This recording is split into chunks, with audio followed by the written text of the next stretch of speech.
I'm sure you've heard the news. New Orleans, a city of music, mystery, and magic. But beneath the vibrant surface, a darkness lurked. A shadow fell over the city in 1918. An unknown terror stalked the night. The Axeman of New Orleans had arrived.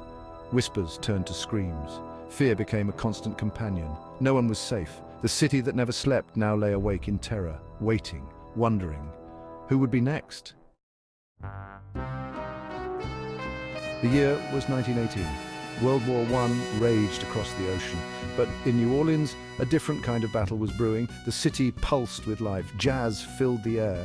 But beneath the surface, tensions simmered. Immigrants, poverty, and social unrest created a volatile mix. The intoxicating rhythm of the city couldn't drown out the rising fear. Into this world, a nightmare entered. The Axeman, a killer who would exploit the city's undercurrents and leave an indelible mark on New Orleans' soul. May 23rd, 1918. A date etched in New Orleans' dark history. The victims, Joseph and Catherine Maggio, Italian grocers. Their crime simply existing in the wrong place at the wrong time. Their bedroom a scene of unimaginable brutality, their throats slashed, their faces disfigured by the Axeman's rage. The weapon, a chisel taken from Joseph's own toolbox. A chilling detail that sent shivers down the spines of every New Orleanian. The Axeman was real, and he was among them. The Maggio murders ignited a firestorm. The city was a tinderbox of fear, and the Axeman, the match that lit the flame.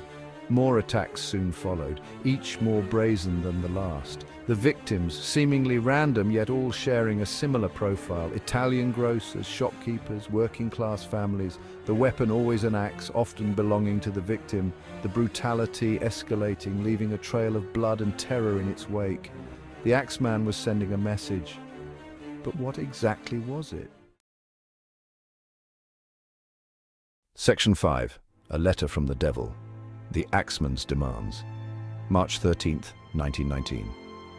The city of New Orleans was gripped by a palpable sense of dread. The streets were quieter than usual, and an eerie silence hung in the air. People whispered in hushed tones, their eyes darting nervously as if the Axeman himself might be lurking in the shadows. The city held its breath. A letter arrived. It was no ordinary letter, but one that would send shockwaves through the community. The envelope, yellowed with age, bore no return address, only the ominous words, "To the Times-Picayune." Addressed to the Times-Picayune, it was published on the front page. The editors, recognizing the gravity of its contents, decided to share it with the public. The letter's appearance in the newspaper was like a thunderclap, reverberating through the city. The writer, the Axeman himself. His identity remained shrouded in mystery, but his words were unmistakable. They dripped with a sinister confidence, a chilling blend of arrogance and madness that sent shivers down the spines of all who read them. His words, a chilling mix of arrogance and madness. He boasted of his gruesome deeds, taking perverse pleasure in the terror he had sown. The letter was a macabre manifesto, a declaration of his twisted philosophy. He claimed responsibility for the murders. Each brutal act was described with a cold, clinical detachment that only heightened the horror.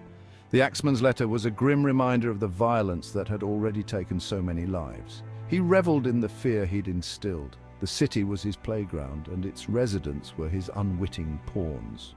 The letter made it clear that he thrived on their terror, feeding off their collective anxiety. And then came the demand. It was as bizarre as it was terrifying. A twisted ultimatum that left the city reeling. The Axeman's words were a dark riddle, a puzzle that the people of New Orleans had to solve if they hoped to survive. A bizarre request, one that plunged the city into a surreal frenzy. The Axeman declared that he would spare the city, but only on one condition. It was a demand that seemed almost whimsical, yet carried the weight of life and death. He would spare the city, he wrote, on one condition. The condition was simple, yet strange. On the following Tuesday night, every house had to be filled with the sounds of jazz.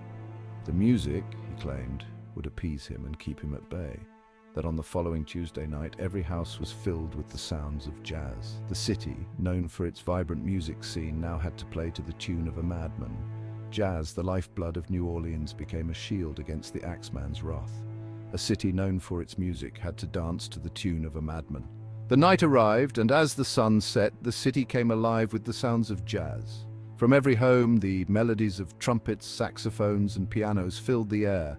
The people danced, not out of joy, but out of fear, hoping that their compliance would save them from the Axeman's blade. Section 6. Jazz as a weapon, defiance in the face of terror. Tuesday, March 19, 1919. A date that would be etched into the annals of New Orleans history. New Orleans held its breath. The city was gripped by a palpable fear, an anxiety that permeated every street and home. Jazz, the city's soul, became its shield. In the face of terror, the people turned to the one thing that had always brought them together. Every home, every bar, every street corner throbbed with music. The rhythm of jazz was more than just a sound. It was a lifeline. From the finest orchestras to gramophones playing in humble homes, the melodies wove a tapestry of resilience. The air vibrated with defiance. It was as if the very essence of New Orleans was pushing back against the darkness. The city that night united in fear and melody. Would it be enough? The question lingered in the air, heavy and unspoken. Was the Axeman in his warped mind truly appeased? The terror he had inflicted was real, but so was the courage of the people. Or was this just another cruel game for the monster in their midst? The night was filled with questions, but one thing was certain. The spirit of New Orleans would not be easily broken. Section 7. Hunting a ghost, the elusive Axeman. The police were relentless, the pressure immense. They followed every lead, every whisper, but the Axeman was a phantom. Detectives interviewed hundreds, theories abounded, psychics were consulted. Was he a lone wolf, a disgruntled employee, a member of a secret society? Every stone overturned, every shadow investigated, but the Axeman remained elusive. A spectre haunting the city, leaving behind only unanswered questions and a trail of blood. The city was on edge, but for how long? Section 8. Theories and speculation. Who was the Axeman? In the absence of answers, theories flourished. Some whispered of a voodoo curse, others pointed fingers at organized crime. One name surfaced repeatedly: Joseph Mumfre. A petty criminal with a history of violence. He was gunned down in 1920 by the wife of his last victim. But the evidence was circumstantial. Was Mumfre the Axeman, or just another victim of the city's underbelly? The truth lost in a maze of speculation. The Axeman's identity a puzzle with missing pieces. Section 9. Silence falls. The Axeman disappears. As abruptly as it began, the terror subsided. The music played on. Life tentatively resumed its rhythm. October 1919 marked the last known attack attributed to the Axeman. The fear lingered, but the killing stopped. Was the Axeman dead, apprehended under a different name, or simply biding his time? The answer: lost to time. The city forever marked by his reign of terror. The silence, a chilling reminder that some mysteries are never truly solved. Section 10. The unresolved mystery, a legacy of fear. The Axeman's shadow still hangs over New Orleans. A ghost story whispered in hushed tones, a reminder that even in the most vibrant cities, darkness can lurk. Today, the Axeman is more than a historical footnote. He's become folklore, a cautionary tale, a symbol of the city's resilience and the enduring power of fear. The unanswered questions remain. Who was the Axeman? What motivated his gruesome spree? And why did he suddenly stop? Section 11. A chilling reminder: the Axeman's enduring presence. The Axeman of New Orleans may be gone, but he's far from forgotten.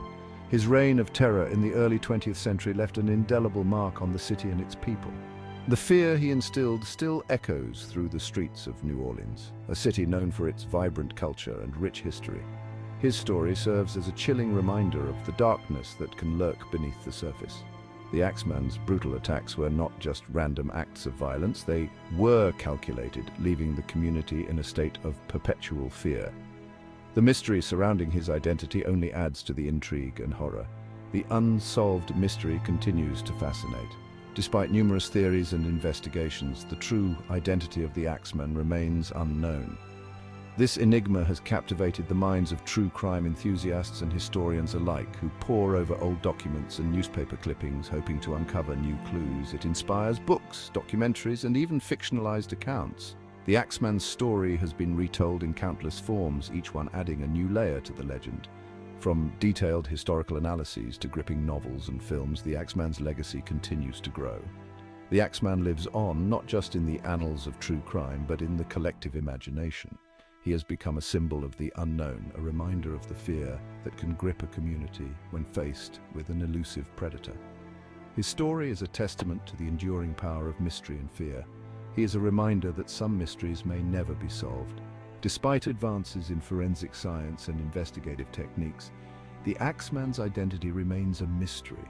This unresolved case serves as a sobering reminder of the limitations of our understanding and the persistence of the unknown, that some monsters may never be caught. The Axeman's ability to evade capture has only added to his legend. He represents the fear of the unseen and the unknown, a specter that continues to haunt the collective consciousness, and that sometimes the most terrifying stories are the ones left unfinished.